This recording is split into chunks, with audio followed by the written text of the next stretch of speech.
That was difficult. What a gift he was.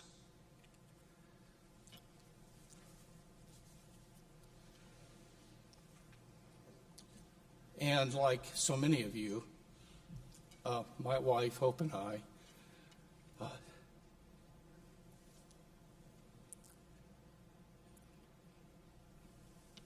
dearly love Dallas.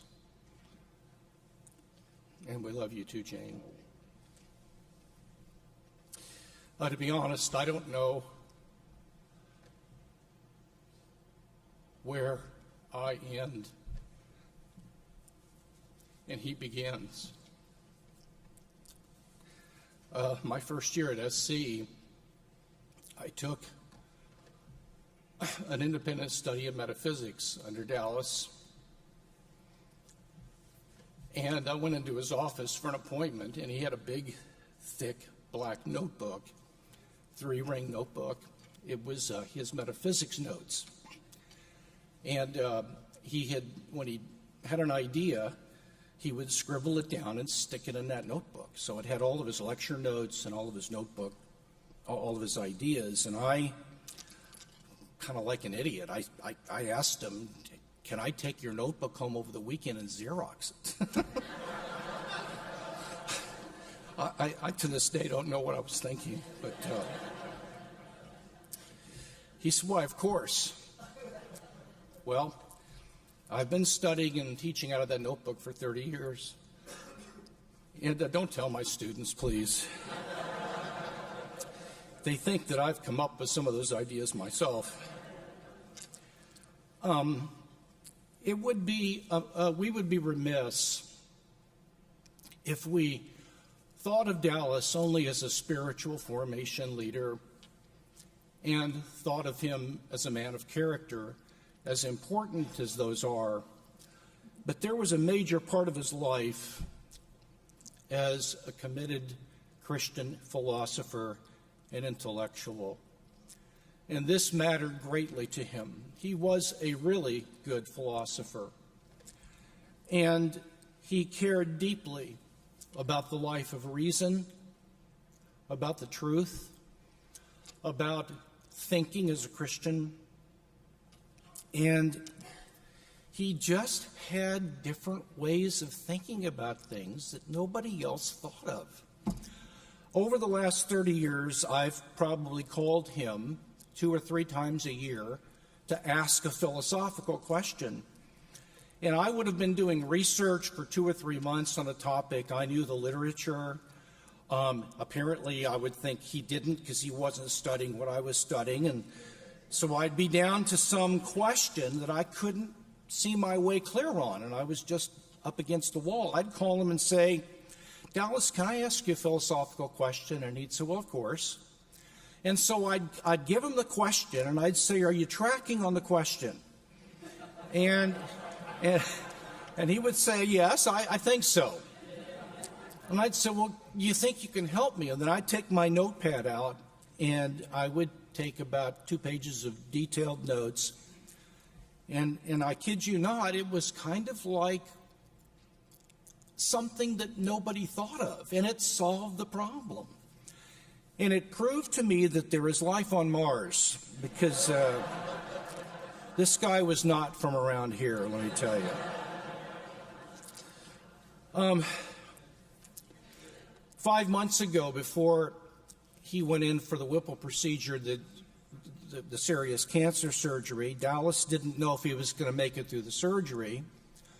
And I was honored for him to call me and ask me to come and see him maybe one last time. So I went and I took a lot of notes about the things that he wanted to tell me, but he had 2 main concerns. The first concern was that the spiritual formation movement be established on a more intellectually rigorous philosophical and theological underpinnings, and that its claims be made testable.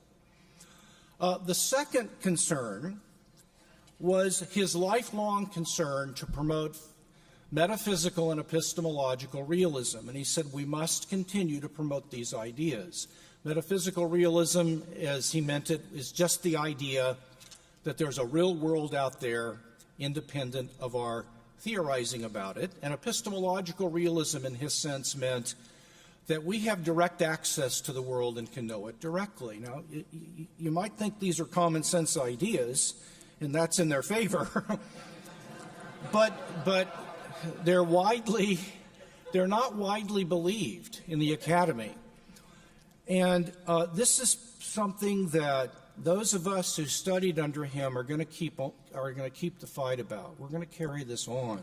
I remember in 1982, I was in a doctoral seminar, and Dallas was insisting on this, that when we look at an object or think about it, we don't construct it, we don't make it up, or we don't do anything to it. Well, there was a doctoral student that didn't buy it.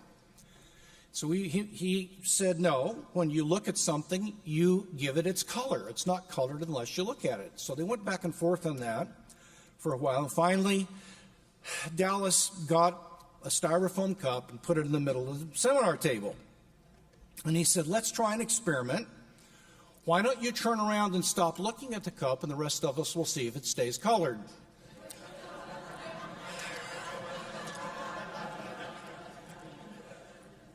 Well, it worked. And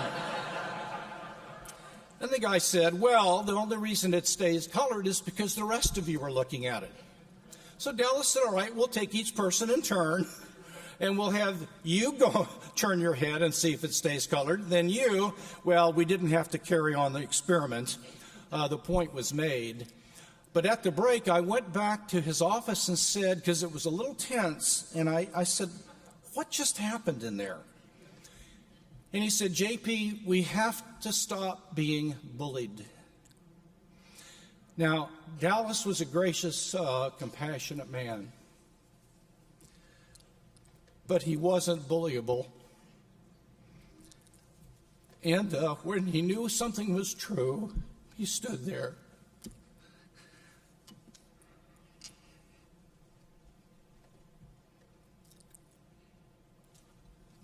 I want to be like that.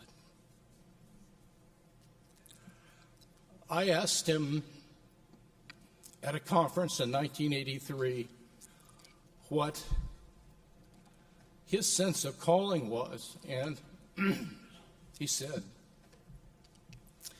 I just want to be a light at USC, that's all. I just asked God to make me a light. And he was. I remember he would share his faith with students when it was appropriate.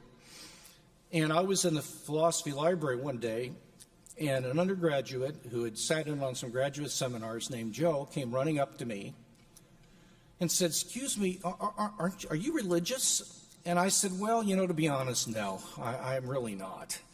Now, I am a follower of Jesus of Nazareth, but I'm not particularly religious. So his eyes got as big as silver dollars, and he said, can I ask you a question? Well, sure, what is it? And he said, do you think Jesus can come up to you? Well, I had no idea what he was talking about, but as a philosopher, I just pretended I did. And I asked a clarifying question. I said, where did you hear that? Well, he told me he had been in Dallas's office that morning. Dallas had led him to Christ. And had told him, now when you pray, Jesus will come up to you and will listen to you. And I thought to myself, hello, of course.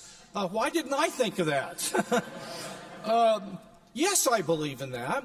And 20 years later, I saw this young man at an apologetics conference in Colorado, and he was still walking with the Lord. Another way that Dallas's light shone was his presence among the faculty. There's a faculty dining facility at SC where only faculty and their guests can eat, and I had the privilege of probably going there with them 25 times over the years. And I cannot think of a single time, really, I can't think of a single time when we would be sitting there having lunch when 2 or 3 faculty members would wander over our table and just want to touch base with them. It's kind of like they just wanted to be around them for a little while. So they'd say, well, I'm working on this project, and Dallas says, boy, that sounds wonderful. And I just thought the light that's flowing out of this place is just absolutely wonderful.